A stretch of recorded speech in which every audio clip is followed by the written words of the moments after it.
This is the Chronorad Alert. Civil defense information will be broadcast at 6:40. West of the Rockies, you're on the air. Hello. Y2K, how can we prepare? Stop a few of their machines and radios.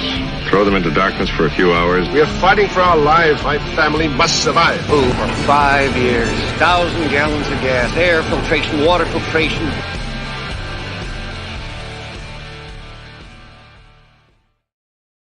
Coming at you from the frozen tundra that is East Central Alberta, Canada. Streaming live on YouTube, Facebook, Twitter, Twitch, Rumble, and Odyssey. Welcome back to the workshop where we create community, find freedom, promote preparedness, and share success. I am Toolman Tim. Today is January the 28th, 2024, and this is a laid-back episode number 420 of Workshop Radio. That is rather pertinent for everybody. Just as soon as we bring you'll know as soon as we bring these guys on.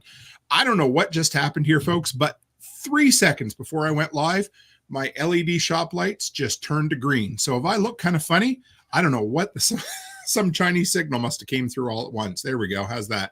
No, that's way too bright. There we go. What a good start to the show tonight. We got some good fellers coming on in just a minute. We're going to beat the meat around a little bit and talk about some stuff. We will prepare your meat jokes, prepare your dad jokes. I've got Joe coming on in just a minute, and he brought a dude around. I don't really know him. Kyel, Backwoods, wrestler, butcher, something. I don't know who it is, but I've heard he's a decent feller. We'll give him a shot. We'll keep him on a short leash tonight. The only thing we got to do is remember our one sponsor for the evening, and that is Amy from A Farmer's Kind of Life. She was the second ever sponsor we had. Been on for a full year now. She is a good friend. We've met many times in person before. She's been doing this way longer than I have, and she was nice enough and willing enough to support the podcast. She's cut her podcast schedule back, but what she's done is she's compressed an hour-long show into about 20 minutes. So now she just gets the verbal ass beatings to kick out to you that much faster. But she does it in a way that makes you smile and think, she's not wrong. So if you're looking for something a little more motivational, something a little sweeter to stick in your old ear holes, then give her a go. It's A Farmer's Kind of Life podcast in all the places. So with that, let's bring on Joe and that other dude. Give me 1 second here. Hey guys, how are you? What's going on, everybody? Good. I'm going to bring you up. There we go. Yes, I'm not used to having three fellers on here. I look like a brand new rookie just getting started with the live stream this evening. So I haven't seen you, Kyel, since October. How you been? Crazy busy. Just running around with the kids and the shop and the farm. It's never ending. Not a bad thing at all. How's the missus? She's doing fantastic. She's on her way home from working this weekend. So you guys had any snow? To have her home. Huh? Have you guys had any snow this year? Oh yeah. We've had quite a bit. I've been plowing. We've been a little slow at the shop just because of the season, and it is what it is, but I've been plowing to supplement, and I've been making good money. Let's put it that way. Dude, there ain't nothing wrong with that. That's the beauty of being your own boss. You get to choose what the hell you want to do.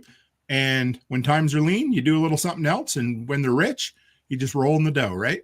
Exactly. So let's go around the horn with the old Brady Bunch squares here. And who's the feller to your top left there? That would be Joseph Blakesleee. And he is the new co-host of Meet the Critters. And where in the hell did you find him? I actually started commenting on Kyle's videos when he first started. Yeah. So he did the Backwoods butcher thing, didn't he? Yeah, he did exactly what I did. You know what? There's nothing wrong with that. You know, I started by hanging out in the TSP Zello group, and people kind of got tired of me. And then I'm like, hey, I'll go on Nicole's show, and you comment, you become part of the noise, the background, and all of a sudden people are like, well, he ain't going to go away, so maybe I should make him a co-host, right? Yeah. Well, what it was, I remember now, I was in your live chat, Tim, saw Joe comment. I was real early on episodes. Like, I might have been in the top 10 when you started listening, something around that. Yeah. And then I think I subscribed to his channel. He subscribed back, then popped into one of my lives, and I was hungry for guests because I was 12 episodes into a podcast I had no idea what I was doing with. And then I think before you became a co-host, you've been on like 9 episodes of the show. Yeah. It just clicked. It's easy. I was his go-to guy when he needed spots filled in. So, but it's all right. We both came up fairly similar and like butchering and stuff like that with a lot of the same mannerisms and stuff. So it's super easy to just bounce stuff back and forth, which is super nice.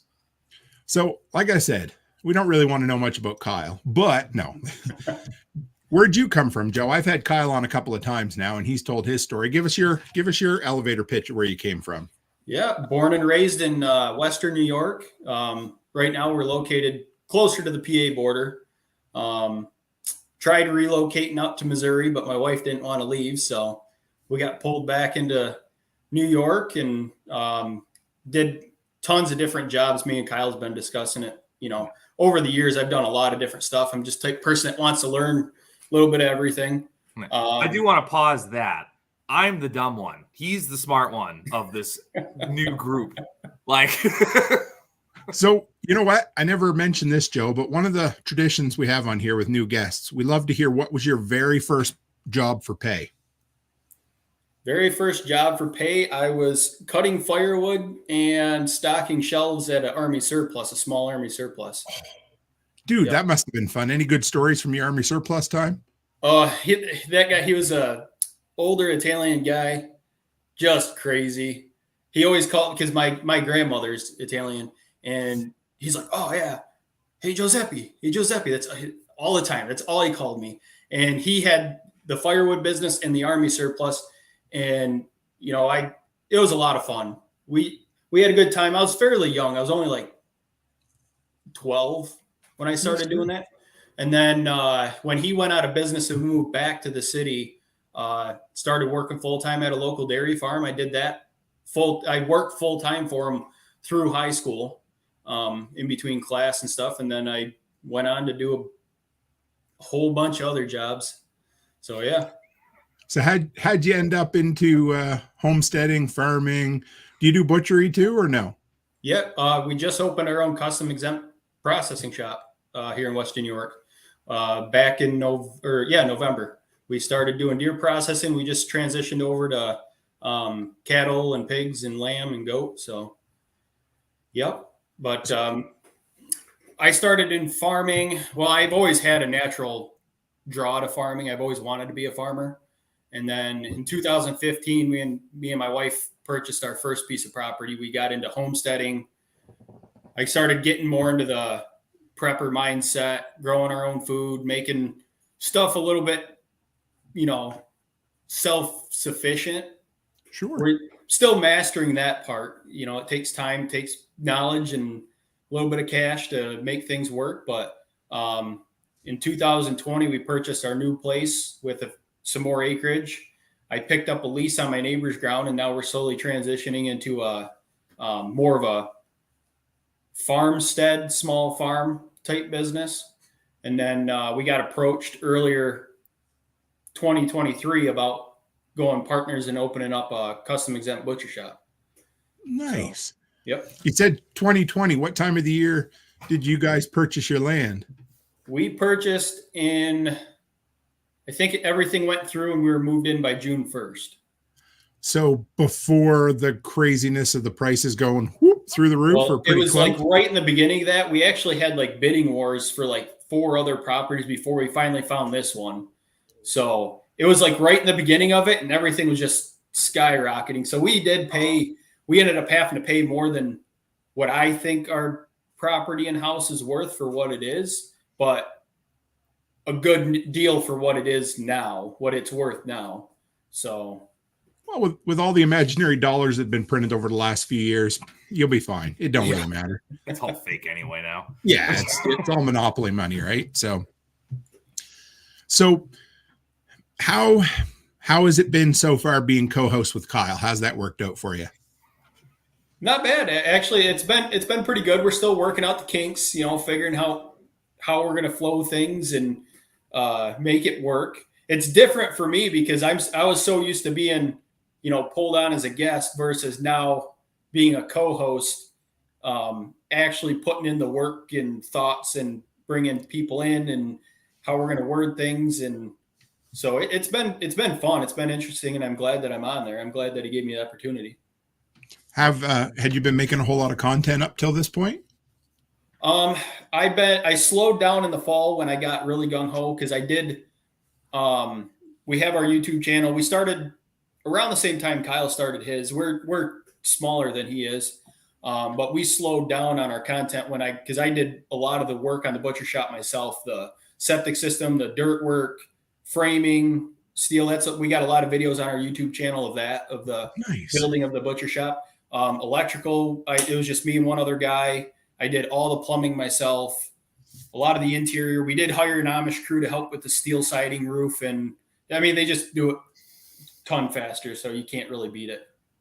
So tell me about that, because I have heard somebody said to remind you to promote yourself. Just so you know, in case anybody out there doesn't know how podcasts work, you come on, you offer value, and then in exchange, you get to promote the hell out of whatever you want to promote within reason. I had to stop it at Kyle's OnlyFans, but before that, we were good. So, but yeah, so don't forget. I have kids to feed. Well, anyway. All right. So talk a bit about the Amish. I always love hearing stories, but how do you, say somebody moved to your area and had never worked with the Amish before. And they're like, hey, I heard they're, hard workers and a decent price. How do you even go about contacting them? How do you hire them? And what's the process like? Your best bet for us is just go to their house, if they have a sawmill or anything, just start asking, you guys got somebody that does carpentry? Do you got a good steel guy? I've been in this area long enough. We have 5 minutes away is a whole community Amish. And I do all my business with the Amish. I hardly leave these two hills. But we were just talking about that last night. We have a major dry goods supply store that I buy 90% of my dry goods from in bulk. We have a chainsaw shop. We got a steel roofing guy. We've got multiple sawmills, animal feed places. We got greenhouses, herbal remedy shop. They have clothing wear, boots, and pretty much if you can think of something that the Amish do, in the 2 or 3 local communities that we have a shop that they run. So we're pretty fortunate. Like I said, I enjoy working with them for the most part. Like any kind of classification of people, you do get the ones that are hard to deal with. They're not that good of people, but for the most part, in general, the community's pretty great. But yeah, that would be my biggest thing. If you move to an area with an Amish community, just 98% of the time, you're going to show up at one of their farms or businesses and ask questions, and they're going to point in the right direction. They're pretty good people to deal with. And not only that, they know they're all business owners in one way or another. They're going to try to keep that business within their community because it all benefits each other. So if they can point you to the guy that does the carpentry or block work or whatever they're doing, sawmilling, they'd much rather do that than versus trying to send you to, a normal English guy. And their prices are really reasonable for what they're doing. So, nice.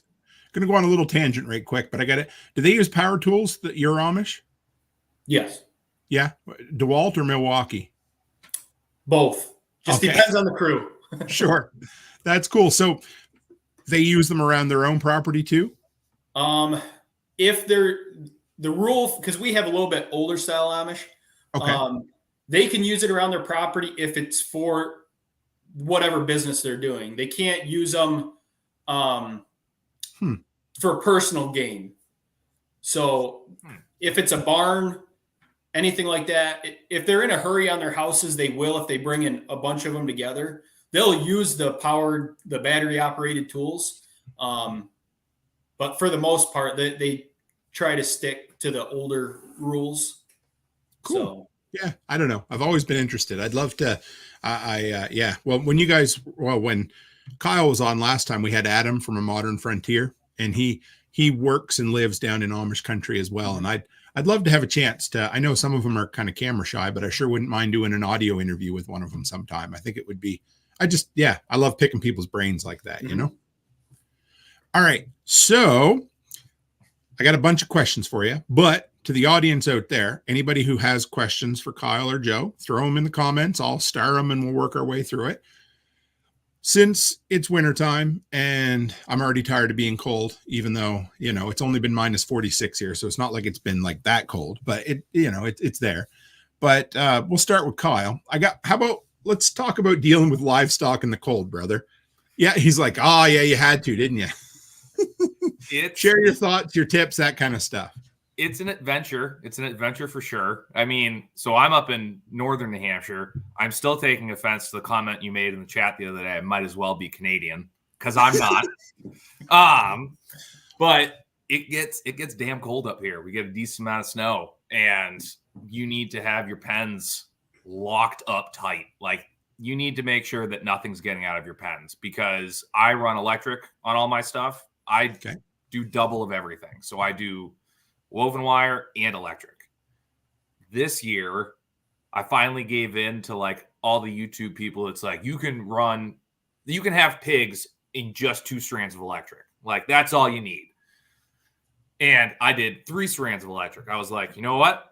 I'll do it. I'll give in, but I'm going to double it up. And soon as the ground froze, completely lost my ground. My fences are useless. Now all of them are buried under snow. So I had to bring in 16-foot hog panels, get everything in, because this was in my feeder pen, which they're 5 months old. So they're just small enough, but also big enough to get into everywhere. And once they get in there, they're going to destroy everything, because they're about 100 pounds of just bulldozers.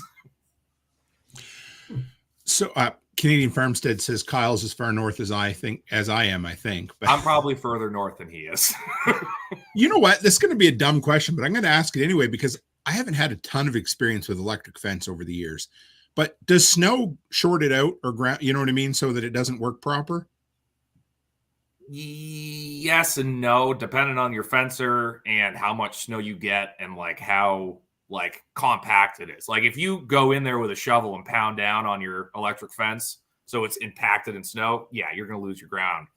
But if it's like light, fluffy stuff, you're usually good. I'll honestly usually, when I was doing beef, like when I was running cattle, I would usually just snip the connection to the bottom line, because they're not going to go through it anyway. Like, cows are dumb enough that they're like, that's hot, I don't want to touch it. And they just won't. Some of them. I still don't understand your issues with that. I run 2 strands electric. Mine's turned off right now, and my pigs are in just fine. I don't like it. The pig gods are against me. Like, every once in a while I do get a wander, but I don't worry about it too awfully much. Yeah, I don't know. I didn't like it. So I'm redoing everything in the spring again, and I'm not excited about it, but it's going to happen. But yeah, raising animals in the winter is just like, you just got to be prepared. You got to have extra everything, extra buckets, extra parts, extra plumbing supplies, all of it. Because I run the nipple waters for all my pigs. I have 13 pigs on the ground right now. I have 2 nipple waters going, which, if people don't know what that is, it's a 55-gallon drum with, it looks like just those giant hamster nipples that you plumb in with PVC into the bucket, and they're awesome. And I've gotten them to the point where I can run them up until like 15 degrees, like with a water heater and stuff. And even then, like, you just got to blowtorch them out. Like, unless you like don't get to it right away, and then you're just sitting there with a blowtorch on a metal nipple with leather gloves on, trying to pass like all the water through, and it's like, this sucks. When we had pigs the one year, I used 55-gallon buckets, but I used I bought a couple of old cattle waterers like you'd see in cattle pens inside a farm, or like a barn, and they actually surprisingly worked well. Didn't take them very long to figure out. You just push your nose in, you get water, and it never got cold enough. Well, we only kept them till November, so it's not like they were overwintered or anything, right? How about you, Joe? Everything that Kyel said's accurate. My number one advice, if you're brand new to livestock and you're not sure what direction, go with feeder livestock that you can finish before the winter if you're in a really cold area. May it be, if you're really adamant about beef, get a 700 or 800 pound feeder steer, finish it out for the summer and fall, and then process it before it gets too cold. Same thing with feeder pigs, get them in the spring process, meat chickens, whatever you plan on doing, just to get the experience, play around with your fencing, figure out what you're doing, and then start slowly getting into breeder stock. Because if you jump right into breeder stock and you're fighting with, 700-800 pound pigs trying to keep them in a fence that wasn't built that great. Like, my fence isn't nothing to shake a stick at, don't get me wrong, but I have a big enough fence charger that those pigs respect that fence even when it is off for an extended period of time, for the most part. Now, if there's snow, we get quite a bit of snow where we're at too. And if the snow starts getting up over the top wire, I have cattle panel fences I'll bring the pigs into and lock them up until I can get that top wire at least uncovered. And I also do the same thing as Kyel, even with my pig pens. Each strand I can individually separate. So as the snow builds up, the bottom wire I'll shut off, middle wire, and then I have some that's on 3 strands, and I'll just leave that top strand hot. But yeah, heat. If you're in a really cold climate, water heaters if you have electricity. If not, they have a ton of videos on off-grid things. I've seen some where they have little, almost like rocket mass heaters that sit down in the side of their steel tanks, and they just start a small fire in there for a couple hours during the day just to keep the ice off. Other than that, you're in rubber water dishes. If you don't have any of those options, I have some for my pigs they're quite large. They hold 10 gallons of water at a time, give or take. And that's more than enough to get your animals to get their water that they need. You might have to do it 2-3 times a day, but you can break the ice out of them without the dishes breaking.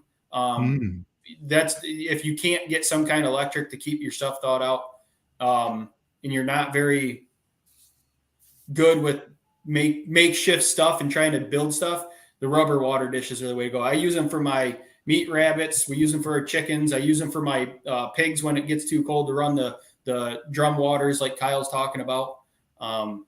That's probably the biggest thing. And then make sure your stockpile of hay or whatever you got in feed.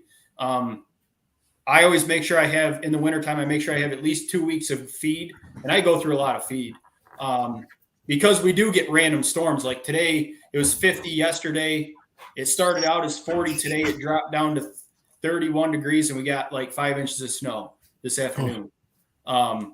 So it's just, if you don't have to run to get that feed on a day like, I deal with the Amish, so I can't go on Sundays to get my feed, or Thursdays. That's their 2 days that they have off.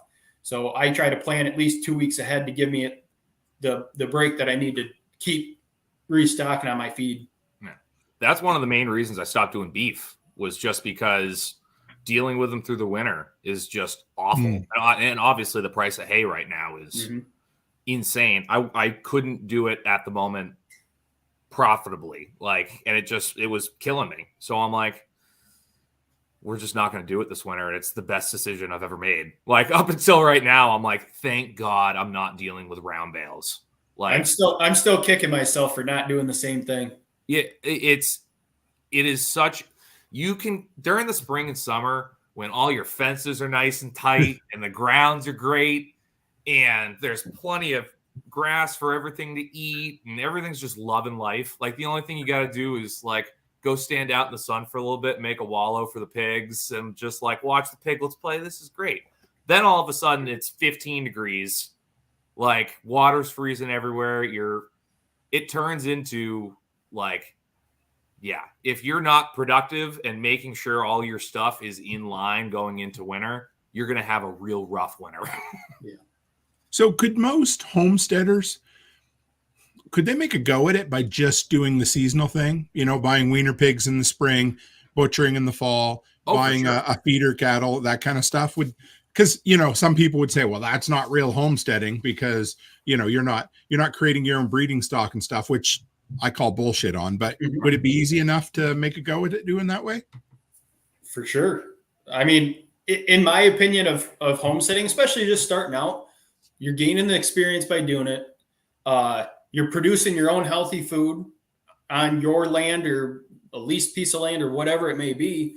I would go for it. That would probably be, if I had to redo things and start from the beginning, knowing what I know now, that's the way I would have went. for sure. Oh, for sure. Absolutely. I wouldn't have bought 2 cow calf pairs and started raising cows like right away. Like, Yeah. I think there's a stigma on it because it's like you're buying a live animal and you're raising it for your food. So there is that thing where it's like people are like, oh, well, that's not homesteading. You got it when you got that cow when it was a year old. It's like, okay, I'm still raising it for the next 9 months.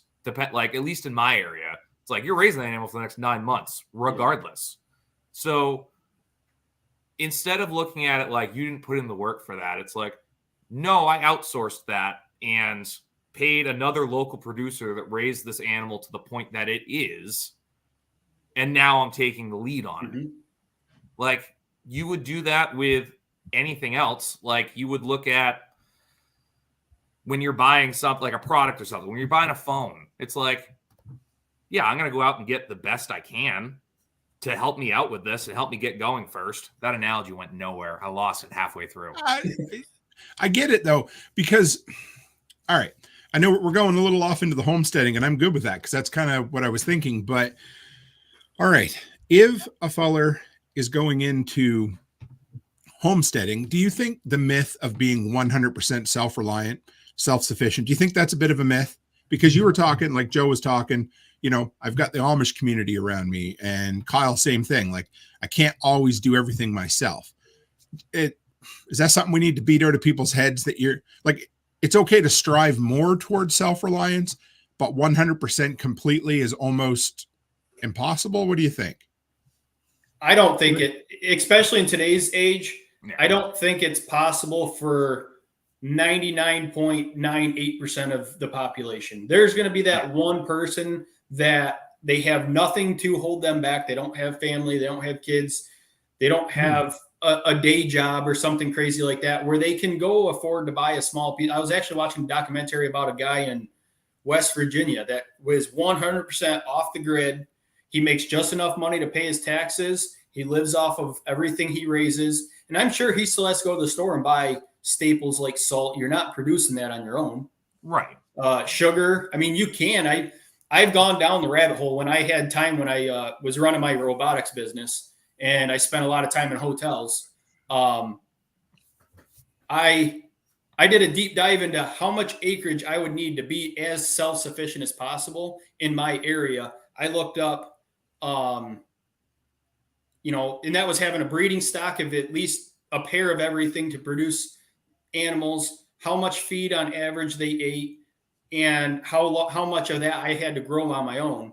And then I looked up our area's bare minimum of, you had ideal soil conditions, but something happened and you were only producing so much grain.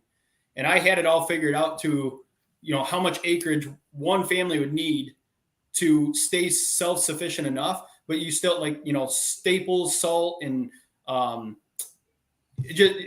lamp oils and stuff like that. If you're going to be off grid and you're not going to make your own batteries. I mean, maybe someone figured it out, but for the most part, you still got to find that supplies somewhere. So I don't think it's 100%. Yeah, and I agree. Go ahead, Kyle. No, I've been saying this a lot lately. It's like the old stigma on like farmers and people who raise meat, like their own food and stuff like that, where it's, even if you look back into like the 90s and movies and stuff like that, where it's like the farmer's just the hillbilly out in the woods that just whatever, has no money and is just sitting there doing his thing. You look at farming and homesteading and all that stuff now, you have to be like doing pretty well. Like, you can get away with it bare minimum doing whatever, but the price of everything to get into farming is through the roof. Like, it's crazy. Looking at feed, I think around here, round bales are the lowest I heard was $120 a round bale. And if you got more than 4 cows, you're going through that in 3 days. Maybe you might get 3 days out of it, depending on what it is. So it's like, to even have someone walk into that is like, oh, wow, there's a barrier to entry to this now. Makes sense. Rachel, I like this one. Rachel Brown says, you can have a fully sufficient community, but not as a person. Yes. And I don't know, maybe as preppers, especially the fellers that come to homesteading from the prepper side of things, the lone wolf mentality. And I almost think it's a myth, because even if you look back 100, 500 years, it was all folks always come together in a community, whether it was a large extended family. I mean, my dad grew up, I wouldn't say completely self-sufficient, but they were broke as a joke. They still had to bring in inputs. They did as much as they could because they didn't have any money, but I mean, they still had to go for feed. They traded with neighbors, all of that. There's a reason they had a butcher, a baker, and a candlestick maker. Like, not every one person can do all of those things volume. Like, again, you can do it by yourself, but to what end it turns into? But then I'm just going to maybe, go a little further with it. There's a good chance you become a slave to what was supposed to bring you freedom at that point too, right? No. You absolutely become a slave because you're running that system in the red. Like, you're doing everything you can to make it as bountiful as possible, which means you have 1,000 different irons in the fire, running from the garden to the pigs to the chickens to whatever you're doing to make it work. So I'm going to throw this out here. David Hosfeld said, "You'll probably never mine your own salt." Now, that is probably true, but I'm going to play devil's advocate, because when I lived on the East Coast, I tried it. I mean, it was energy intensive, but we went down and got ocean water, boiled it out, and had our own salt. But there's lots of things around there that you didn't have access to. So everybody has something, right? And you shift it along, trade it along, and make it work. Well, that's the biggest thing, and kind of my pet peeve with some like homesteaders that are putting content out is like, this is the end all be all way to do this thing right here, whatever it is. Half of them won't work for me because I'm in northern New Hampshire and we're freezing cold for 6 months out of the year. And this rotation doesn't work because I only have 6 months of actual green grass. So I think there needs to be more people pointing out the facts, like, no, this is how you do it here. Like, don't go to millions of people and say, this is the way to do it.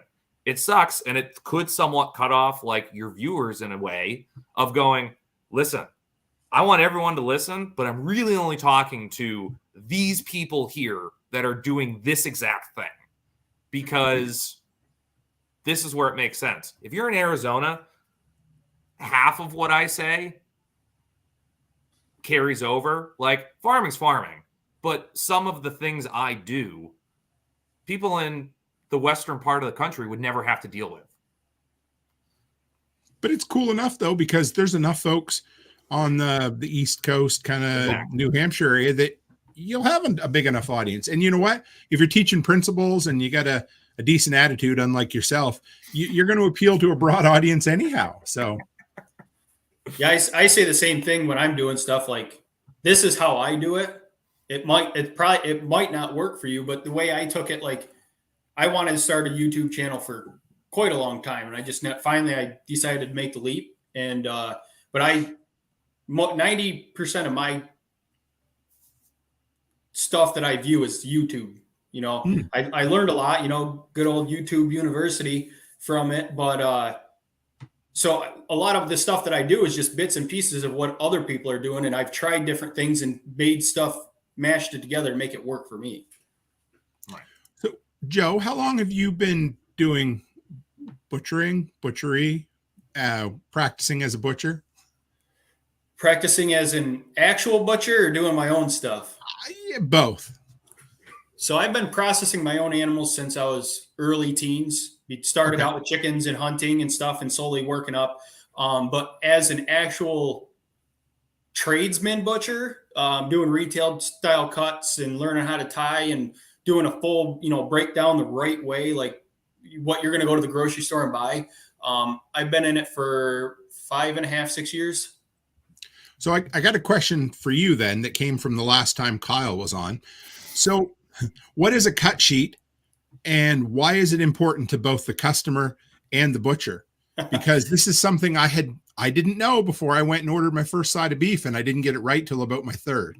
And I know Kyel will appreciate this question. Yeah. So the cut sheet, like me and Kyle's talked about this a ton. We've done a little bit of content on it. And the cut sheet is made for us as the butcher, so we know what you want. It's very hard to have a cut sheet that works for both the customer and the butcher. But what we do, we sit down with our customers and go through it with them so they understand, so they're getting what they want out of the animal, because me and Kyel are very, very similar in how we do things. And it's funny, even he learned from different ways of cutting, but when I watch his videos, I see, we do cut and make cuts very similar. But Kyel has said to me, and I've said to him also, where we want you to go home with stuff you're going to use. We don't want to fill your freezer with stuff that's going to get freezer burnt, because not only did you, even if we didn't raise the animal for you, you've purchased this animal at a decent price if you're buying a quarter, half, whole animal, and you're paying us to process it, which is another decent expense. I want you to go home with the best product that you're going to pull out and actually utilize. I don't want to send you with a bunch of stuff that you never heard of before and just hope that, it's not my problem. Like I never want to do that to somebody. So the cut sheet for me is, I take the time with all my customers. I had one here like almost 2 hours last week going through it with them. It took a lot of my time, but they're probably going to be repeat customers because they've never had that from another butcher shop. Yeah, you're going to have a customer for life because of that. And now they understand my cut sheet, so I don't have to spend 2 hours with them again. Maybe, because a lot of people don't only buy once a year. I've had that complaint too. Well, they got irritated because I only do this once a year and I don't remember. That's fine, but once you spend that large amount of time with them, it doesn't take long for them to click and remember after that. Most people. I mean, you're always going to get that one pain in the ass person that doesn't remember anything you told them. Kyel. No, I'm just joking. But for me, that's what a cut sheet is utilized as. So what are the things that people should know? Because I remember, like I said, the first time I didn't know, and it's stupid. I didn't even know how thick I just went in and got the standard thickness of steak, and I didn't know about hamburger, how much to a package, that kind of thing. So what kind of things could a person learn, before you come in, or at least be cognizant of? Because a lot of people, you just open a package of hamburger or two every time. You don't think how big it is. You're like, oh, it's this big, right? So what are some things folks could do before they come in to order for their first time? The best thing is pay attention to what you're utilizing. And if you're not sure, that's the thing. You find a good processor that's going to sit down and work with you on it. Because a lot of people don't know. So I just pull stuff out of my freezer of other people's stuff and I show them. This is a 1 pound package. This is a 2 pound chub of ground beef or sausage. This is a 3/4 inch steak. If I have. We were trying to.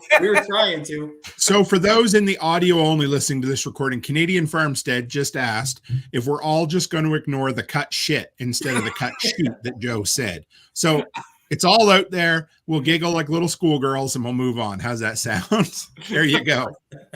So I try to keep visuals. Like I told Kyel, and I'm going to send him some of the stuff when I get it done. I'm going to have I'm working on what to expect out of certain sized animals. So because I've been getting a lot of those questions like, okay, how many steaks are we going to get out of this animal? How many pounds of ground beef? How many roasts? So I'm actually working on that as I cut and do different sized animals. I'm going to put together with pictures, how many steaks just to help my customers and the farmers. Because a ton of what I've been getting as a new processor is I've been getting a lot of people complaining. I think the butcher's stealing my meat. I'm getting it like at least once or twice a week. Yeah. So I'm also doing a couple videos on that, which is going to have in there, is the butcher stealing my meat? I've been working solely on them last couple of weeks, just to help the people. Okay, my steer's 700 pounds hanging weight. With it between 700 and 900 pounds, I should be getting this many 3/4 inch steaks out of that animal, I only got half of that. What's going on? Or, make them realize that not every animal's the same. You could have a 700-pound, or pigs are a better example. Right. There's so many different body styles of pork. Hmm. You can get really long ones that have been specifically bred for a nice long loin and bacon. And then you get something like what me and Kyle have with the Mangalitzas, that they're shorter, they're more of a lard pig. You're probably going to be shy a couple chops, a couple pounds of bacon, because they're not quite as long as those commercial style hogs. So that's what, there's a lot of variables with it, and it's hard to give an exact answer to the people, but I'm trying to put together some kind of, this is kind of what you should expect. Don't take it to a T, but if you're short 12 steaks off that animal and you ordered them, okay, maybe that's a problem. Yeah, there's a problem there. There's another section of that where it's, and I'm not saying that this about all producers or farmers and stuff like that, but I feel as though a lot of the time, the people that are making complaints like this are also the people that bring in a 115 pound pig and are like, why am I only leaving with a box and a half? And it's like, because you brought in a small dog and asked for bacon. Like, that's why you're leaving with that. And again, I don't ever want to shame anyone for raising an animal or stuff like that, or like how it came out. But there does need to be some like, hey bud, you did your best, but this is the reason you're not getting back 150 pounds of meat, like, from this animal.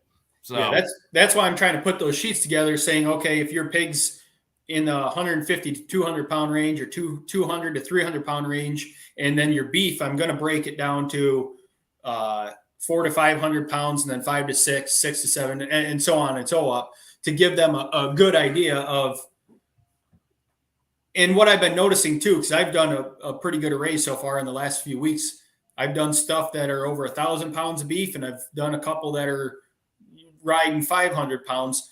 The chops, as long as they're 3/4, might not necessarily be, or the steaks on a beef, of course, they might not necessarily be less, but the size of that steak is going to be a lot smaller.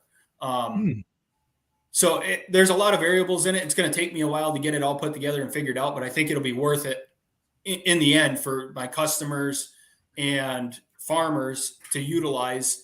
And I'm going to send those over to Kyle when I'm done with them, so he can use them in his shop. And anybody else, if you got a small shop and I finally get those done, I'm more than willing to send them out to you. One thing that I've noticed, and I remember the very first time I ordered a quarter of beef, I can't even remember if it was the front or hind. I don't remember at the moment, but it wasn't much more than a laundry basket full. I think I took like 4 milk crates in a laundry basket with me, and they come out, and I was like, two things that I remember, and other folks I've talked to, everybody thinks they're going to get more meat than they are. And you also don't realize how far that little bit of meat goes. Do you know what I mean? Like it's weird. And then the other thing is at least in my head, the price, you automatically compare the quality to the steaks, but the price to hamburger, right? So I'm like, okay, I just spent this much. And if I bought hamburger, I would get 12,000 pounds or whatever. You know what I mean? Yeah. But then you're like, oh yeah, but I've got prime rib in there, rib eyes, T-bones, filet, all of that. So it's tough. And I had to learn, because I remember the first time thinking, geez, why did I spend that? But then you start pulling it out of your freezer. You're like, holy shit, I haven't had to buy meat in months, and we buy it once a year now. We've got to the point where we buy a side of beef and it lasts us. So So Joe, you were talking about ground. So I want to ask Kyle this one, because I didn't ask you last time. Oh boy. So no, it's nothing. We talked about steaks and different things, but how about ground? What's the best mix, grind, cut, whatever, for the best grilled hamburgers? I mean, the chuck. I'm just going to go back to Old Faithful. This is the exact. I remember the steak answer from the last one. It was chuck. That's what I said. But it has the best marbling to it. It has the best fat to meat ratio. So you're going to get a perfect 80-20, 85-15 fat ratio there, where it's 85% meat, 15% fat. I had to do the math there for a minute. But yeah, I would go with chuck 100% of the time. I think after that, if you find brisket on sale for stupid cheap, you can trim down a brisket to have some perfect. Ooh. Now, you shaking your head at me? No, never grind the brisket. But no, like now, brisket's but now probably with my Sam's, favorite cut. That's why I say that. But yeah, yes, you're right. I mean, love fat brisket, content-wise. but like with like Sam's Club and Costco and all these big places selling whole primals of stuff. Yeah. Where it's like they'll put out stupid deals on brisket. Yeah, pick yourself up 2 or 3 briskets for whatever a pound. Go home, trim them up. Now, not only do you have burger, if you really get ambitious, you can render down that beef fat. Now you have beef tallow to cook with as well. So again, it's all about what you're doing and how you're doing it. Like if it was from a cut sheet perspective, like if I was going through it with a customer and it's like, all right, what do you eat? Like, oh, we eat a ton of burger. I'm like, do you eat a ton of pot roast? And they're like, I hate pot roast. It's like, right. Fantastic. Chuck's going in that. Or going on to the hindquarter, it's like, oh, do you guys like oven roasts? We never cook oven roasts. Well, fantastic. That means we're going to grind the bottom. We're going to grind the eye. Like stuff like that, where you're going to get more burger. It's going to be leaner. Mm-hmm. But that just means you got to kind of pull that from somewhere. And it depends on again, age of the animal, breed of the animal, size of the animal, of how much fat content it's going to have. And how they're fed. Yeah, how they're fed. If it's a completely grass-fed cow, like it's not going to be great. Nonetheless, it's a grass-fed Holstein or Jersey steer that's 12 months old. Yeah, it's going to be really, really lean. So the ground chuck. So 2 things. If I came to you, Kyel, and I said, I want a bunch of ground beef, but will you package the ground chuck separate? Is that usually a problem if I wanted it, or no? Is that hard? Yeah, that's not usually how I do it for sure. Because when you're trimming down a beef and you're going through everything, it's all going in a lug. Like all the grind that I call it. Basically, again, if I just chunked up the chuck, it would go into the grind. But also everything from the arm, the brisket trim, everything from that 4/4 would also go in that grind bucket. So to grind it, leave that separate would be grind that one, then grind the next batch, then switch everything back over, which you have to do anyway. I guess you could. It would be a pain in the butt, and I wouldn't love to do it, but could you? Yes. Let's put it this way I'm the same way. It just depends on how much we like you. Exactly. Sure. That is exactly the correct answer. If it's a really good customer and I know they're repeat customers or just a decent person, they're not treating me like crap, I'll go over, far and beyond for that customer to do exactly what they want. So if you came to me and said, hey, I want that just a chuck separated and ground and labeled separate, I would do that, as long as you're a good customer. If you're annoying and just hounding and, disrespectful, I'm probably not going to go out of my way. I'll give you the best product out of the whole animal, but I'm not going to take that extra time to take that. What do you say, Kyel? 20 pounds of ground you're going to get out of 2 chucks if you get a whole cow somewhere there. Again, depending on the size of the animal. And then, so now you're not only keeping it separate, you're grinding it separate, you're packaging it separate, and you got to have it labeled separate one way or another. So now you got all those packages you got to mark somehow differently. And if you looked at it also from the whole thing, now all the rest of your grind that you've kept separated is way leaner. Yeah. Like you're not getting that much fat out of the rest of the trim unless you're really heavy trimming. You need the chuck to balance out the bottom round, the eye round, depending on how much of the top round you put in there. Like, because those are very, very, very lean cuts. Yeah, that's how I do it. Is I try to combine everything and split it up. Like when I'm trimming out a front, it might all go into one bucket, but then I take those 2 buckets, kind of try to mix it up 50-50 to get the most even grind as I can out of that whole animal. Like if you wanted to save the chuck and keep it separate, and I would say, okay, we can do that, but you're not getting short ribs because I now have to grind the entire short rib plate to make up the fat content that needs to make the rest of your burger the right ratio. Makes sense. So what about adding extra or excess fat to give all your ground an 80-20 mix? Is that possible? I know you'd probably have to buy it or No, I mean, go ahead. For me, if your animal has enough fat cap on it, and I know that you're looking for, I always, same thing for Kyel. We've been doing it long enough. We can look at that meat as we're cutting it and be like, okay, it's going to be a little lean. We could trim the very outside edge of that fat cap and save the better fat that's underneath to add back in of your own animal. Okay. You're doing that math as you're going through. Like that's one of those tradesman things where it's like you just have that math in your head to go, all right, that layer is a little lean. This burger is probably going to be about 90.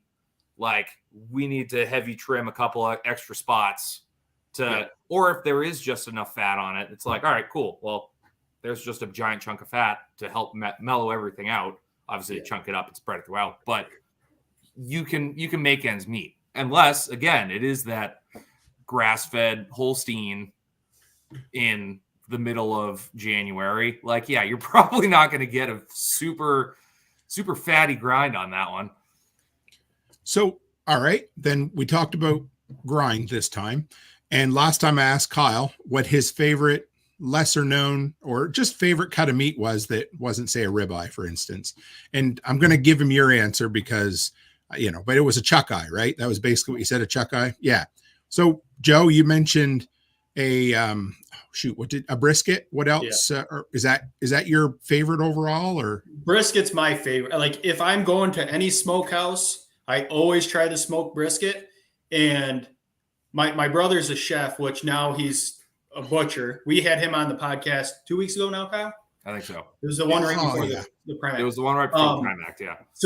And our grandmother was full-blood Italian, so we're used to really good food. So when I go into I always critique how the meat is flavored. I don't put barbecue sauce on it right away or anything. I always try just the meat plain.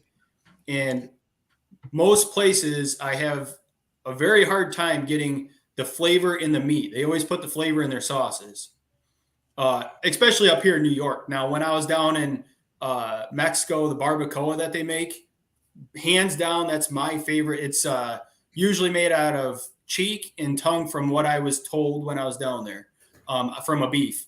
And it is amazing. The spices and stuff in there, you don't have to put anything extra on there. A little bit of lime on top. If I could find someone to give me like the perfect barbacoa recipe, I haven't found one yet that I could replicate what they were doing authentically down there. So what is it like? Is it like a taco meat or like a chop? Yeah. Okay. Yeah. It came all shredded and they just served it in the soft tortilla shells that they made. So it was very, very good. Slow cooked or fried, do you think? So I was asking the one guy that we worked with how they actually made it. Traditionally, it's beef cheek and tongue with a bunch of their local seasonings, and it is wrapped in cactus leaf and cooked in a pit in the ground. Their traditional one. It's if I could figure out a good recipe to at least come close to mimicking it, that'd be you awesome. Could try it in a Dutch oven, like in a Dutch oven on the wood stove or something like that. Yeah. Or like over a fire outside, like if you had one of the outdoor ones. That's the way to like replicate that without digging a hole. Especially this time of year. Kind of sucks to try to dig this time of year. Yeah. I don't know. It got soft over the last couple of days for us. Yeah. Oh man, we've got a frost. We have a frost line here of 10 feet. So oh my God. Here I was pitching about 4 feet. I dug my water line for the butcher shop 6 feet. Like where I grew up in Nova Scotia, it was 3 feet. I moved out here and I wanted to put underground water storage. Mm-hmm. So I called and they said in our area, it was just over 10 feet. So the top of the underground water storage would have to be below that 10-foot line. So that's forget insane. Yeah. I mean, that's bomb shelter territory, dude, if I'm going to dig that deep, right? So Byron Roberts says, if I have to put sauce on smoked meat, someone cooked it wrong. Exactly. Yep. That's so what I was getting at with that. Oh, Joe. How about steak seasoning? What's your guys' go-to? I don't think I asked you last time, Kyle. And yeah, Chris Dixon said not this year. He's right. It's been way above seasonal, except for that 2-week period. But we'll go with you first, Kyle, and then Joe. What do you, if you had to pick one, what do you like? I'm a salt pepper guy. Salt, That's pepper, it? maybe a little garlic powder. Possibly some adobo if I'm feeling fancy. What is that? It's like a, what is it? It's like a Puerto Rican, like spicy rice kind of thing. It's delicious. Oh, okay. So it's got like salt, pepper, garlic. Basically salt, pepper, garlic. That's the base of it. And then they just add a couple extra seasonings to it. Okay. That or Tony Chachere's. If I got some Tony Chachere's, which is like a Cajun seasoning. I'm a spicy guy. Like I like my stuff with a little bit of a bite to it. Don't even. I can see you smirking up there. Put it away. How about you, Joe? I caught it halfway through. For me, salt. I don't use pepper so much just because the kids always complain about it. But salt, garlic powder, and onion powder. I keep it simple. If it's good quality meat, you shouldn't have a problem with the flavor of it. For me, mostly because the kids, I like a little bit of spice and stuff, but it's just as easy if I season it all the same and cook it, to appease everybody in the family. That actually torturing my kids with spice since they were babies, so now they're just used to it. Joe, you've been great for leading into other questions. So you said as long as it's a good cut of meat. So let's back up a little bit. What can you do to a cut of meat that maybe isn't ideal? Maybe it's a little bit tough. Maybe it's whatever. What would be your suggestions to improve it? The biggest thing, slow cook, low and slow.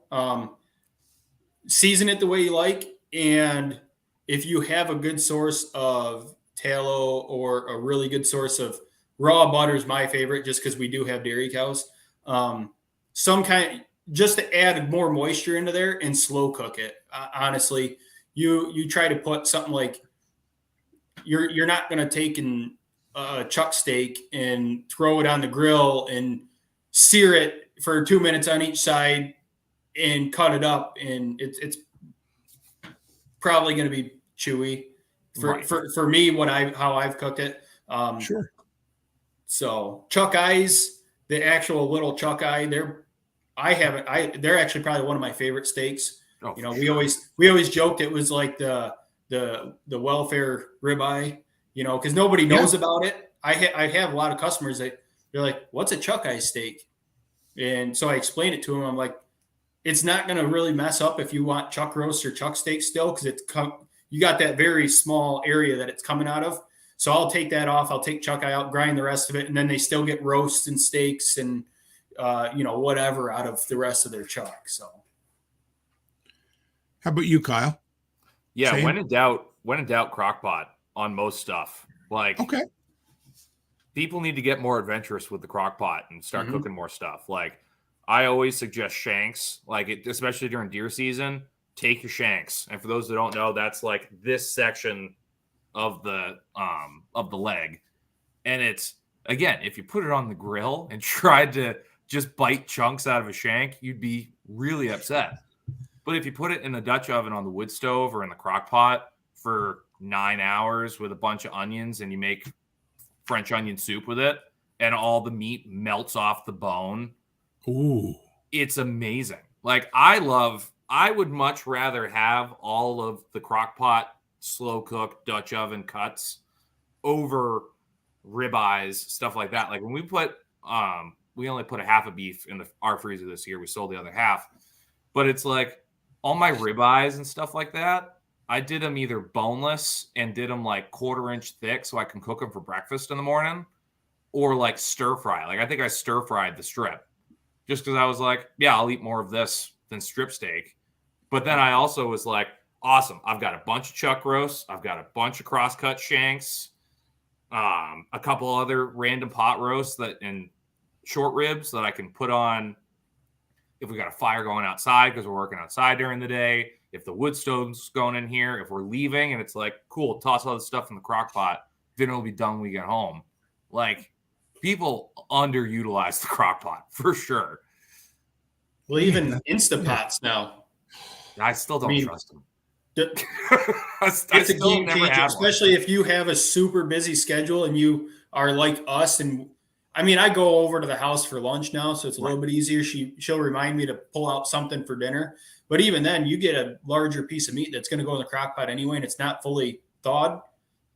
Ingredients in the Instapot, 30 minutes to 45 minutes, it's done. I mean, and it comes out, with the pressure cook and everything, that's been a game changer for us in actually having home cooked meals versus eating out, when we'd be behind. Because a lot of times we don't eat until 7, 8, 9 o'clock at night. We still got to get the kids ready to go to school in the morning and the whole 9 yards by the time we get home and settled in. So what about an air fryer? You guys, we use an air fryer for a lot of shit around the house now.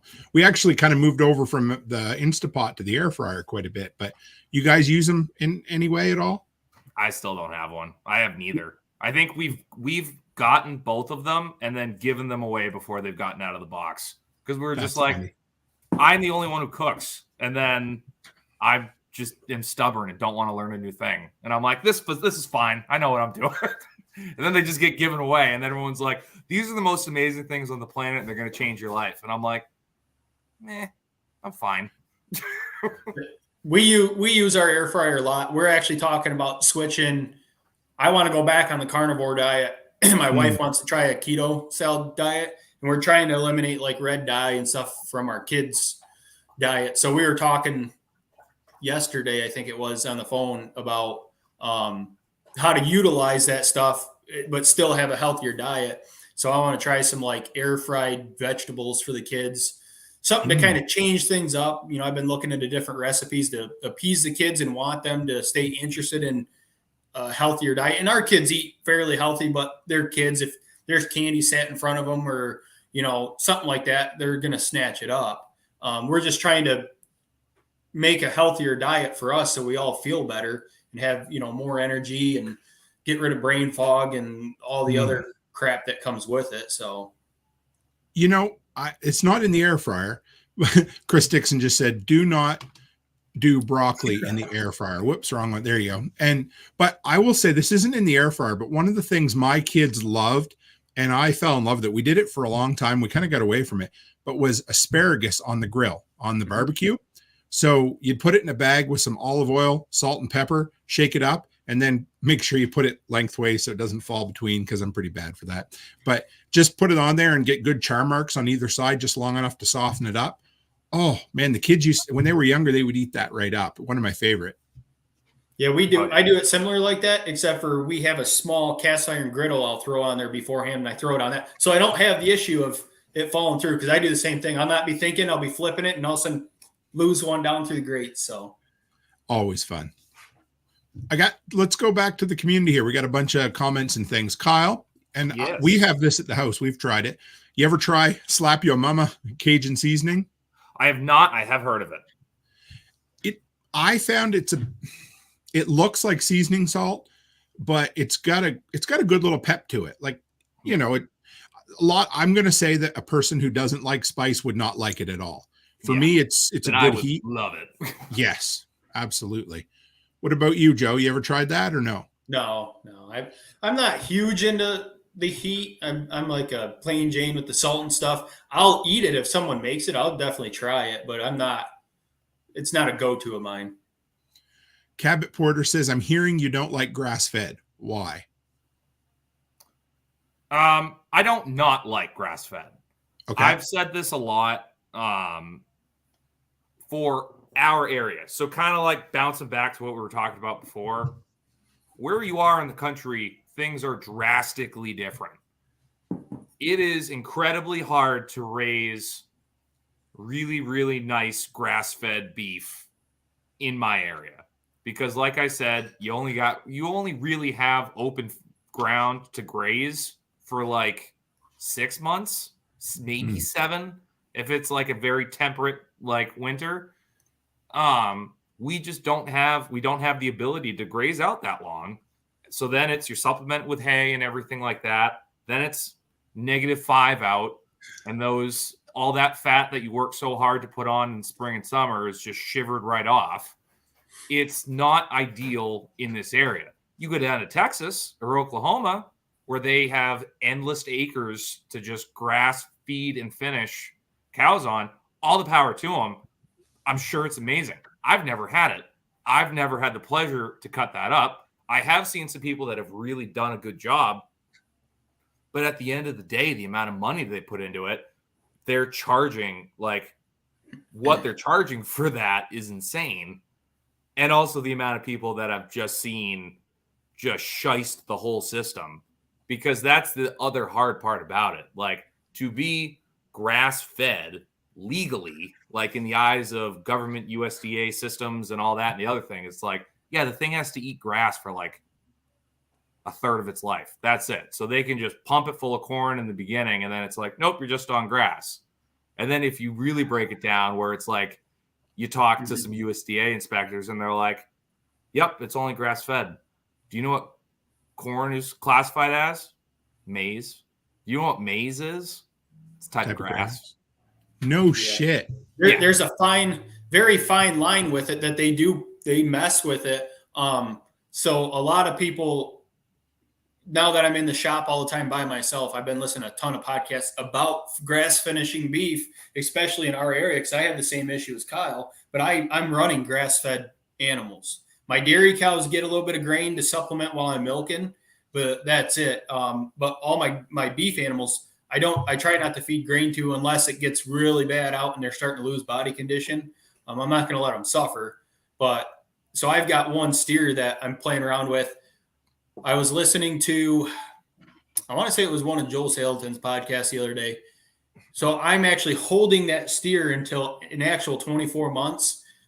But like Kyel said, that's added expense. I'm at the point right now where I'm scrounging to look for round bales, which aren't, I mean, we're not as nearly expensive as what Kyel had said, but it's still expensive enough. I've got 9 head of cattle that I'm feeding, and I'm going through a 4x4 round bale every 2 days. And my last load, I paid $50 a bale. And that lasted me not even a month. So I need another load now, and I'll probably need one more to get to the grazing season, depending on how far winter wants to hang on. So yeah, but I'm holding that steer. I was going to originally process him this month, but I decided I'm going to hold on to him until about June, finish him on that nice spring flush of nice grass. And June is like, it's the tail end of that spring flush. So I'm getting close to 60 days of that good grass in them, as long as, like I said, the snow actually goes away in May and doesn't stick until Memorial Weekend. Or you hold them until the fall. So now I'm playing with, do I breed for my cows to calf in the fall and raise their calves through the winter, and then I'm finishing in the fall?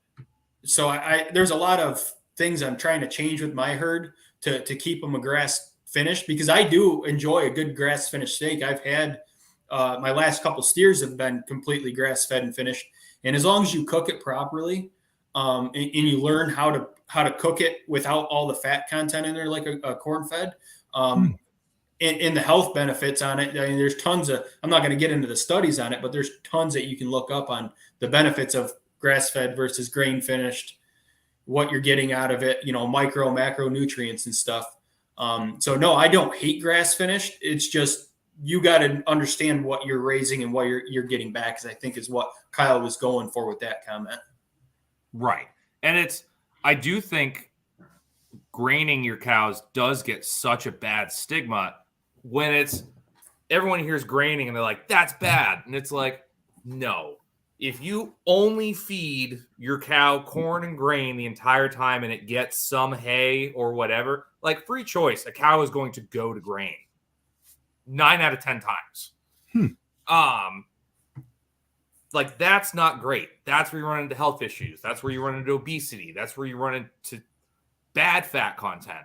Like, the amount of cows I've cut up that it's a 1,000-pound hang weight carcass, and between 3 cutters, all three of us have to empty our barrels, our 55-gallon rendering barrels of fat before we can finish the cow. That's all money going down the drain. That's bad. Like, don't do that. But like, I grained my cows. I usually do, especially just going into the winter, because usually I try to time it for right around this time of year. And going into the winter, they need that supplement. But I was bringing out for the last year we put in the last 2 months. They don't get grain most of their life, except for going in the winter. The last 2 months, 3 months of his life, he got 3/4 of a 5-gallon bucket of 16% protein feed and corn. And it's like, yeah, he didn't have a massive fat cap. Like, he had a decent amount of marbling in some spots, perfect for what I was looking for. And it's like, it's just that little push sometimes that helps him. Like, where you run into it is where it's just free choice, hundreds of pounds of grain a day. So it just depends on how deep of a dive you want to get into it too. Right. You get some of the people that are like really obsessed with it, where they're like, okay, that corn wasn't non-GMO organic, so those animals are absorbing the toxins that came from the corn. And sometimes if you're going to get that deep into it, find a good grass-fed producer and learn how to cook it properly and understand what you're buying. Is probably your best bet. Now, if you're that worried about that. You guys talked a bit about kind of what actually constitutes grass-fed and the, funny word games they play there. I actually had this question too. So you guys have been great tonight, but what are some of the things that the big companies or the corporations do to kind of get a little shady? I'll use an example. One night when we were really strict keto, I was eating chicken wings, unbreaded chicken wings from Costco. And I said to Becky, I said, these are kind of gummy. What the hell's wrong with them? And I looked it up, and they were injected with cornstarch. So there was cornstarch in them underneath the skin, which adds a ton of carbs and a whole bunch of other stuff, whatever. But they looked delicious on the shelf, right? Yeah, they sure did. So yeah, Kyle, Joe, whoever wants to jump in on that. I'll jump in on it. Do you got another hour? No, they'll inject cornstarch to make it plumper and stuff like that. They'll inject salt, like just straight salt water straight into it to get it plumper, get it looking brighter. They add gas to it to help it stay redder for longer. Like, it's all of this crazy stuff that you look at it and what are we doing? And then you look at most of it. I forget the percentage. I just heard it recently. Like, I don't even want to say a percentage because it's so crazy, but the amount of meat that is imported into the United States. It's most of it.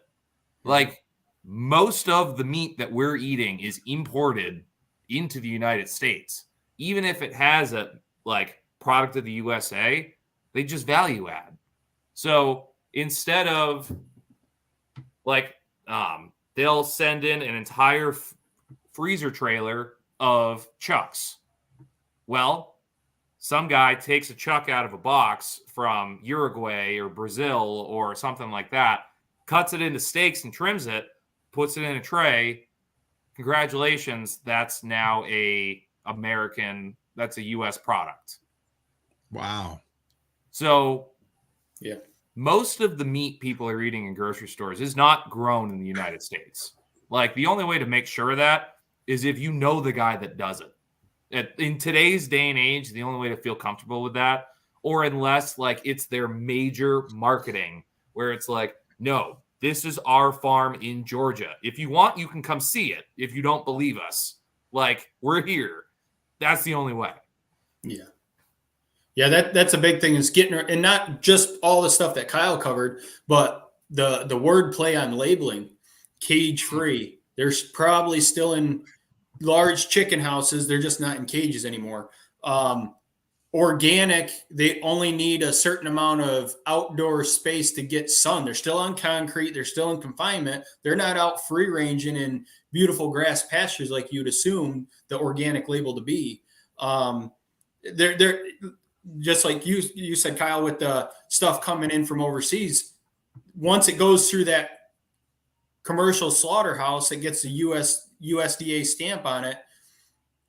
it's not, the only thing they did was cut that primal down into certain cuts and repackage it. That's it. Nothing else came from United States. The biggest thing, I'm getting more into and trying to advocate more is find a local farm. If it's feasible, not everybody has local farms where they live. I understand that. But if it's feasible and you can, find a local farm that you can go and visit. Most places aren't going to be, shut you out. If it's a good, reputable farm, they're going to, we'll show you our animals. And they'll talk your ear off about what they're doing and trying to produce.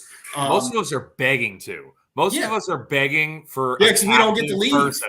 We don't have that human interaction. We don't get to leave. Most of the human interaction because we're here all alone all day. Yeah. But also, it's like, I know Joe's the same way. When you start getting into the genetics of our animals, again, you better have an hour to have a whole bunch of useless information that you're never going to utilize in your life to be in your head. Because as producers as well, it's like we put all of our time and energy into these animals, and we want to make sure they're being raised correctly the right way. And the benefit of us being butchers is we see everything from start to finish. So when we start playing with genetics, like Joe mentioned that we've got Mangalitsa in our herd, which is like you go into the pig groups and you start throwing around Mangalitsa, that will split a room immediately. That will absolutely split a room. And it's like I'm on the fence with it. I know you are. I know you are. Qualities, but I'm on, I'm starting to transition away from the Mangalitsas, but I want to keep a little bit of that blood in there for their mothering ability and the marbling that they do and having a little bit of extra fat on the carcasses. Well, I keep saying it. They're like, so for just somewhat backstory, Mangalitsas are a Hungarian breed of pig. If you've ever seen the super curly furred, like they basically have curly hair all over their body. They look like sheep. The meat quality is amazing. They're delicious, but they take 2 years to grow out correctly, which if you look at a Yorkshire, which is babe, like if you've ever seen a pink pig, it's a Yorkshire.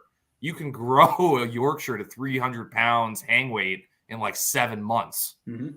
So there's trade-offs there. And I'm trying to trademark this, but it's like Mangalitsas are like cayenne pepper. Like, yeah, if you take a giant spoonful of cayenne pepper, you're not going to have a great time. But if you just have a dash of it in there in whatever you're cooking, it's going to be great. Like, I'm trying so hard to get the genetics right on how much Mangalitsa and Ossabaw to have in my pigs to have a decent grow out, but still get all the good qualities out of it. So I got another question for you. I kind of had this in the notes and somebody just threw it up here in the comments. And Cabot Porter said, Jack Spirko from the Survival Podcast has said a bit about the organs indicating health. Are you guys looking at that and what are you seeing? Oh, for definitely. Sure. So you could tell a lot about how the animal's raised and the kind of health it was in by the organs. Once you do it enough, especially with our experience in the USDA, I always paid attention to what our inspector was picking out. Mm-hmm. If something didn't look right, okay, what are you seeing? What's wrong with it? Exactly what's wrong with it. So I know, and we've got a lot of those talking back and forth with Tiffany in the groups and other people that have processed that they have questions about it. So I know what pneumonia in an animal looks like now. I know what liver flukes look like, or the organs are. Yeah. Sometimes I've seen it in there where the pigs just they have the complaint. Oh, that pig wasn't growing well. He always was like really down on energy and stuff. And when I processed it, the heart and the lungs and the liver had like a hard crust over them. Like it was inhibited. I don't know exactly what it was. It was one that I did on, just crazy stuff like that. Yeah. So yeah, if you know what, if you know what a healthy organ looks like and you process an animal and the organs don't look healthy, take pictures of it and then go and research after you get them cooling or whatever to ask questions and stuff. It never hurts. It's always a learning experience for sure. But yeah, definitely. Organs can tell you a lot about how the animal is raised in the whole 9 yards. Even in a confinement animals versus pasture raised. Everything's completely different. Not everything's different, but things will be different sized because things aren't being used in the manner that they're supposed to be used for because they're not tearing up logs and turning over dirt and stuff like that. Yeah, just the color of the organs, not necessarily that it wasn't healthy, but you see a liver from a confinement pen animal versus a liver from a pastured.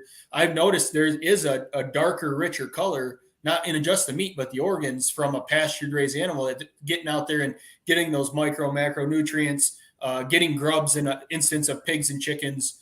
So yeah, I mean, in general, if you learn that, you can tell if the animal's healthy and good or it had some kind of issues with it.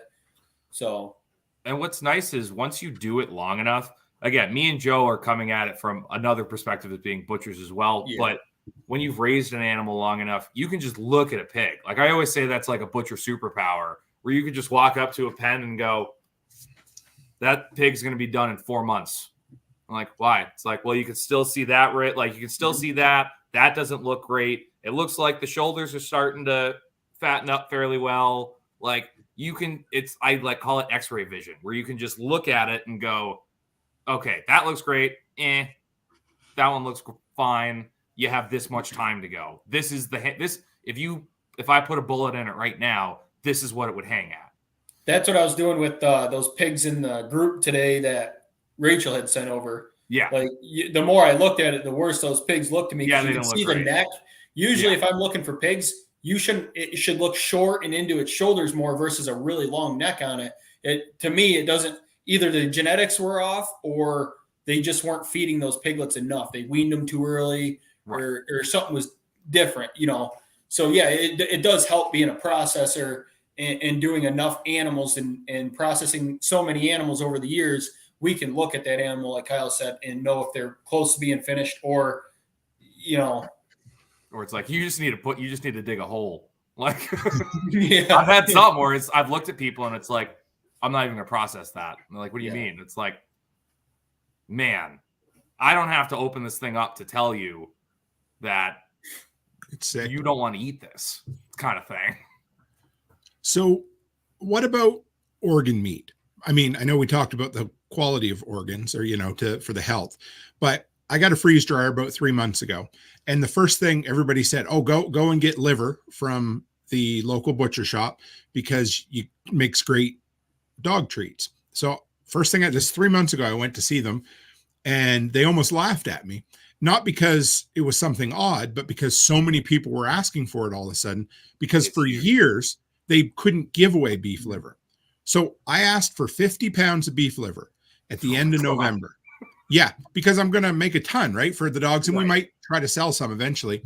I was talking to them the other day. They've managed to save about 35 pounds so far in over 2 months because people are taking it. So what are the benefits? What should you look for? What about lungs? Because that was one I never considered before, and I heard the other day that maybe they make a good chew item for dogs as well. Has anybody looked into any of that?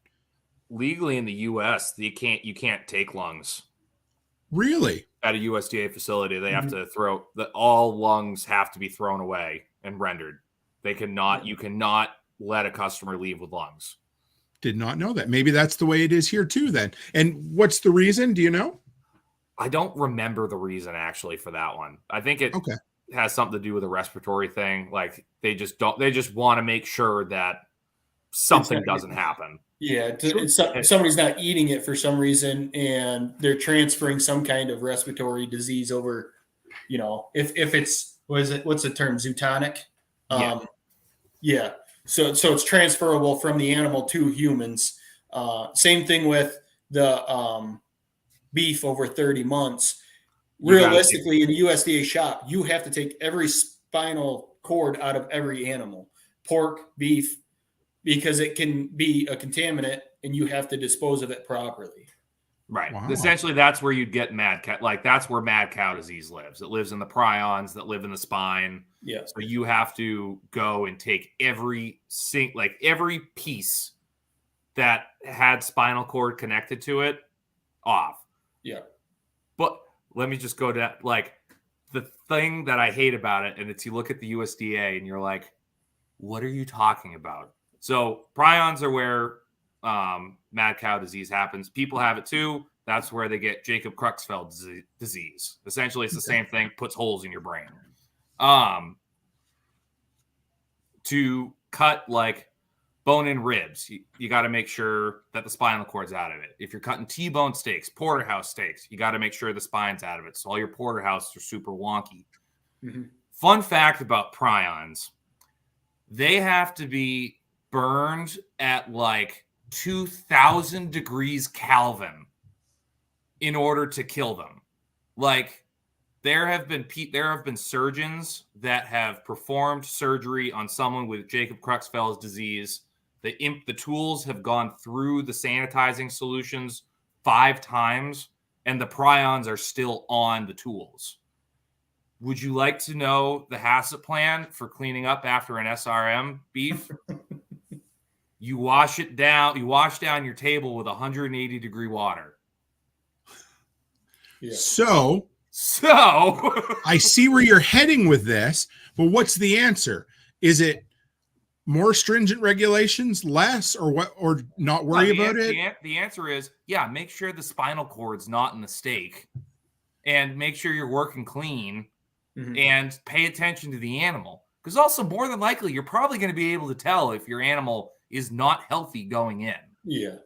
Like, there's so much, like, we need to make sure everybody's okay and make sure that you make the right decisions on this. And it's like, or we can all kind of take a little bit of power in ourselves and go, yeah, that you shouldn't eat that. Mm-hmm. Like, I'm an expert. Don't eat that. It's not going to be good. So I want to read this one from Off-Grid Ping there. He said, I went to give blood, and they told me since I lived in Scotland from 85 to 88, I may be a carrier of mad cow disease. May explain a thing or two, he said. Many years ago, our premier in Alberta, which would be similar to your governor, he was also a cattle rancher. And that was right at the height of mad cow time. Oh. And a reporter asked them one time, what would you have done if the one cow that showed up in Alberta had landed on your ranch instead of somebody else's? And without skipping a beat, he said, I would have shot, shoveled, and shut up. And I loved it. I was like, okay, sounds good. Moving on. Well, and they did fix it to an extent, like the system, but it's, again, you look at all of these facilities that it's massive amounts of animals going through. You have a massive amount of carcasses and everything that now you have to deal with all this. They're like, we're losing money on this shit. Like, we need to figure out what we can do. I can make money with this. So they grind it up and just fed it back to the cows. Like, it's protein meal. Like, that's what a protein meal is. The only difference is now is there's a way to do it. I don't remember the exact, like, where it all goes, but it's like, yeah, beef byproduct goes to pork. Right. Pork byproducts goes to chicken. Chicken byproducts goes somewhere else. Like, whatever the animal is, they're not getting their own critter, like their own species in their protein meal, but there are places that are still doing it. Like, you have to be able to get rid of all of that rendering somewhere and not lose your shirt if you're a massive corporation that's busting out 5,000 head of beef a day. I mean, it makes sense, but I think probably a lot longer than, North American society's been around.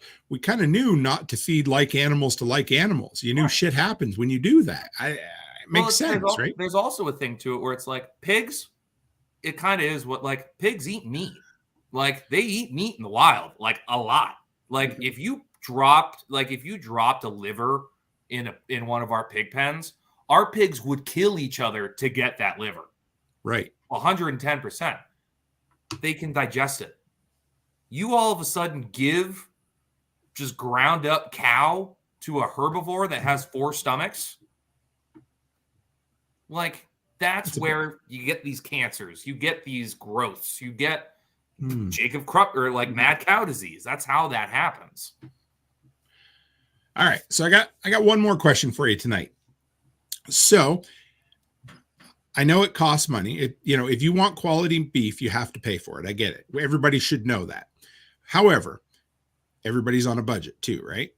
So when folks come to you, or whether they're going to Walmart or Sam's Club or whatever, or going to their local butcher, what are some ways that that you could save money, or what are some things that they could do to mitigate the cost a little bit? And I know it's a tough one, but you start, Kyle. What do you think?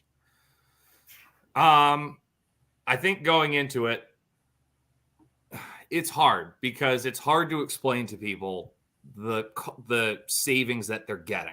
The savings that you're getting when you're buying a whole animal, you kind of touched on it earlier, is you're getting the whole animal for the same price. You're not paying $26.99 a pound for fillets or $16.99 a pound for ribeyes and $3 a pound for burger or whatever. You're getting everything for a set price. So over time, you're saving money. But when you walk in and you got to hand over a check for, a couple of my pigs were over $1,000 this year for just the pig, not the processing.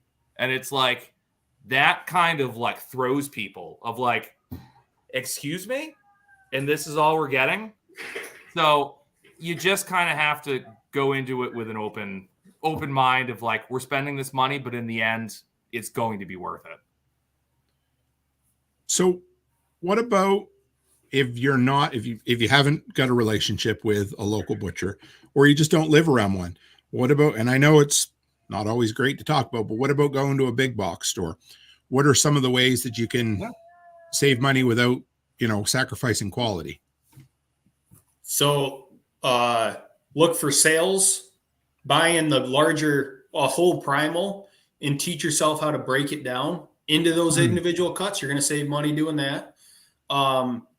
Like we were talking about with the chuck. You want a decent burger, buy a whole chuck primal, or some good sized roasts that are on sale. They might be getting to the point where they need to get them off the shelf and move them. That's like the perfect, grind it, package it, get it in the freezer.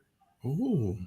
And you don't need a huge fancy grinder for $100, $200. You can get a small grinder that's going to do a small amount of meat for you at home. I know the KitchenAids have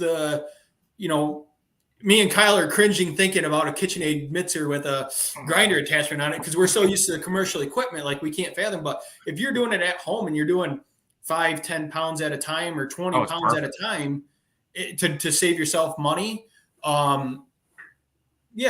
Or even, I was watching a video the other day, the guy, he buys the chucks and he makes his roasts and steaks and chuck eyes. He saves the trimmings, puts it in his freezer. And when he gets enough, he'll pull everything out and then grind it. So he's not grinding the whole chuck, but he's saving money. Now he's utilizing every piece of that chuck instead of throwing it away as he's trimming that.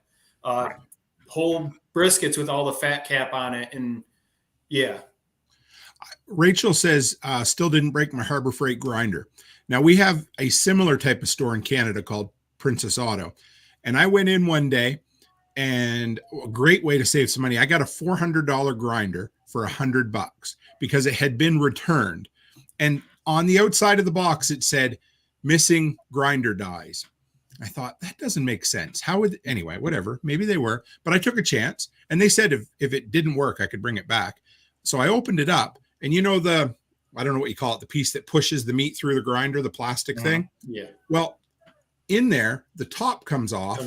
Yeah. And inside the top were the missing dies for the grinder. So just something to think about, Facebook, especially, people get into it a little bit after hunting season. They're like, I don't think I want to make my own sausage next year. It's always a great, same thing. Buy a generator after the power goes out, because it's when to do it. Right. So I got one more question for you. Oh, you okay? I have a baby screaming, so I am going to have to jump off. So thank you, Kyle. Absolutely. If I can just plug real quick. Yes, let's. You know what? Let's wrap her up anyway. I got one question for Joe after you tell him where to find you, Kyle, because you need to do that. Perfect. You can find me at Backwoods Butcher 603 on everything. That is YouTube, TikTok, Instagram. We also have a new website now at backwoodsbutcher.com. Also, we have a Telegram group as well, the Critter Crew. So we've got almost 30 people in there now, and we have super fun conversations, farming, butchering, just complete nonsense. So go ahead and follow me. We'll have some fun. Thank you, brother. We'll have you back on. We'll do another. I love these. These are a lot of fun. So. Oh, for sure. All right, Joe, we'll see you later. See you. Take care, Kyle. So, Joe, I got one more question for you. I asked Kyle last time, and he gave me the answer, but paper or plastic? I do all cryovac, vacuum seal. For me, I've done both. I've worked in shops that's done both. And there's ways to make the paper last. Like you use like a saran wrap type material over the meat first, paper wrap it. There's nothing wrong with that. And it does last. You're still going to have some kind of air in there. The one thing I do have to say with the vacuum sealing, if you have the money to spend on it and you're doing it for yourself as a homestead level, spend a little bit extra, the few extra bucks, and get a thicker mill bag. A lot of people don't pay attention to that. And most of the bags, I can't say most, you just got to pay attention to the mill thickness on your bag. Majority are 3, 4, 5 mil. That's usually, I try to buy 4 or 5 mil especially for my shop. It allows less oxygen penetration over time, and it helps with bone punctures too. So yeah, I'm a vacuum seal guy. I just think it puts out a better product. It's going to last longer, especially for people that are buying in bulk,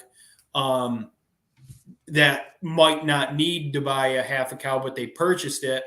And now that's going to last them a year and a half. I have meat in my freezer that I pulled out from 2 deer seasons ago tonight.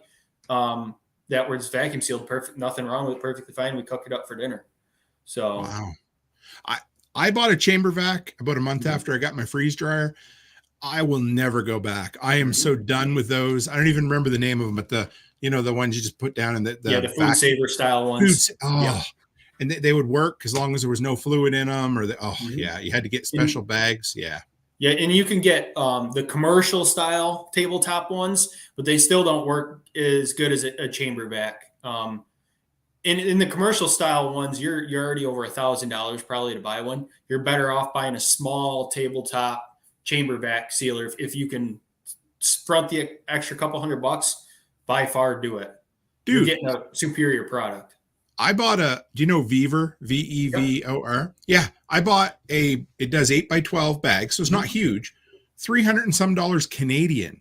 Oh, that's like $12 American. So that's friggin', it's cheap. No, it's about, I take about 30% off that in American dollars.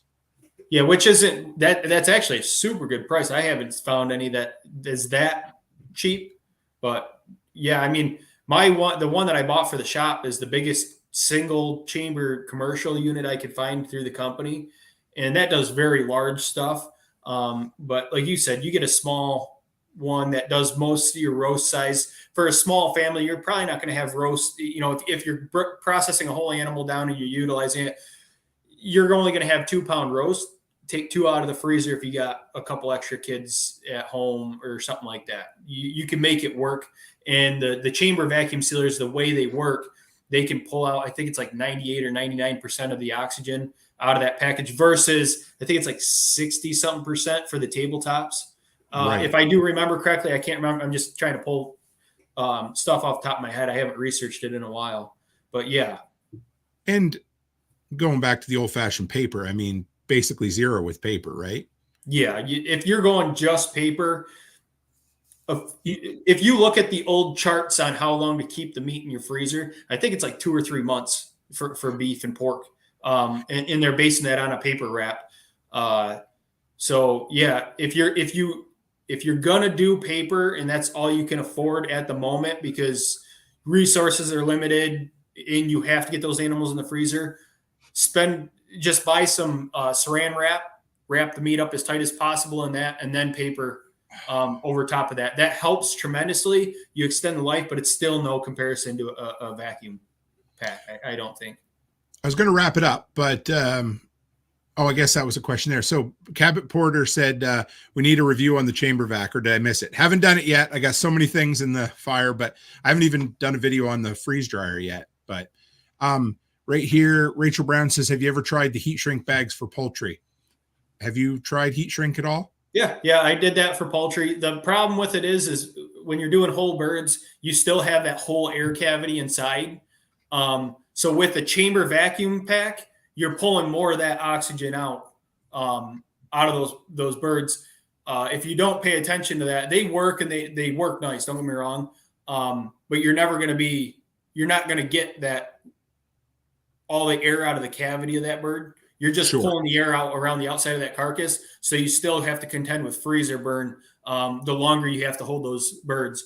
So I've had that complaint from different people about. I got to the point now where we don't utilize whole chickens more than our broke down carcasses. So what I do, because we don't use the livers and gizzards that much unless we're feeding them to our dogs, we use some. But when we're doing large batches, we take the animal, the chicken right out of the plucker, and I'll break that thing down without even gutting it. It saves me time, unless you're using the carcasses for stock. Then of course gut them. But even if a gutted bird, once you get efficient at it and breaking them down, you're going to utilize your product a lot more. Yes, it takes a little bit longer, especially if you're not as efficient in it. But it's not that hard to take a couple whole chickens and just break them down. Even if you're buying them from the store, just teach yourself to break those birds down. You're probably going to utilize it a lot more. I had a lot of complaints from family members that I raised for where they had whole birds in their freezer for 2 years that they never used. Now they're freezer burnt and they're no good. So they're feeding them to their dogs or throwing them away. So I'm a big advocate on what are we going to use those products the quickest, the fastest, and getting the best product. So if you can find someone to teach you or videos, I'm going to be putting out poultry processing videos this year of complete breakdowns. So yeah. Apparently Kyle put the baby in a bag and now it's fine. I don't know what happened. So. We're not going to talk about it. It's fine. No, that's fine. So I'm back. No, it's all right. Well, we're actually just wrapping up right at the moment. Right, so it's good. No, it's good. So let's let Joe do his best. Plug whatever you. Yeah. How we can find you, Joe. All right. So first, I am now co-host on Meet the Critters podcast. You can find me there every week with Kyle. I didn't want to forget that one this time. And then YouTube, Blakesleee Acres on YouTube and Blakesleee Acres on Facebook.